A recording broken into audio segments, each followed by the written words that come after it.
You're welcome back, guys. This video is the complete tutorial on the requirements for you to change your NIN date of birth, and also the complete step-by-step tutorial to help you do it by yourself online, whether you are in Nigeria, Canada, China, Uganda, anywhere in the world. Firstly, the requirement for you to change your date of birth on your NIN is a court affidavit. It's important for you to know that the date of birth you'll be given to them will not be more than 5 years ahead of what you currently have in your NIN. It will not also be less than 5 years from what you currently have in your NIN.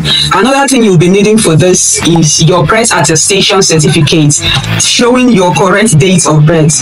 There was a question most of you asked before. You said, since if you go for your date of birth attestation, they will be asking you for your NIN, and when you input your NIN in the birth attestation website, it will automatically bring out your details. Will it not affect the birth attestation you're coming for? And the answer is no, because the essence of getting the birth attestation certificate is because you want to use the correct details in the birth attestation to change what is in your NIN. Whichever is your accurate detail, you impute it in the birth attestation while filling that online. If you haven't known how to get your birth attestation certificate, I have a video about that in this video description. Now you get your birth attestation also.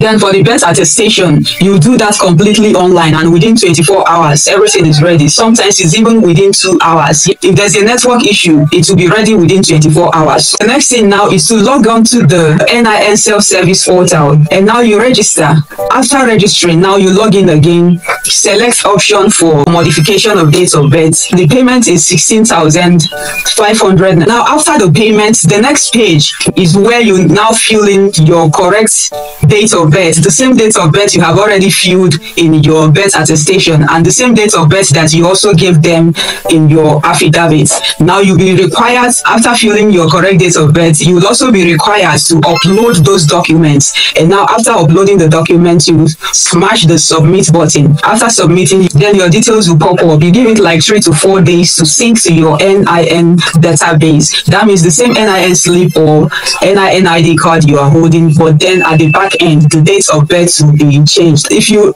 need help on how to actually go through the registration and how to log in, the step-by-step process, simply click this video on your screen.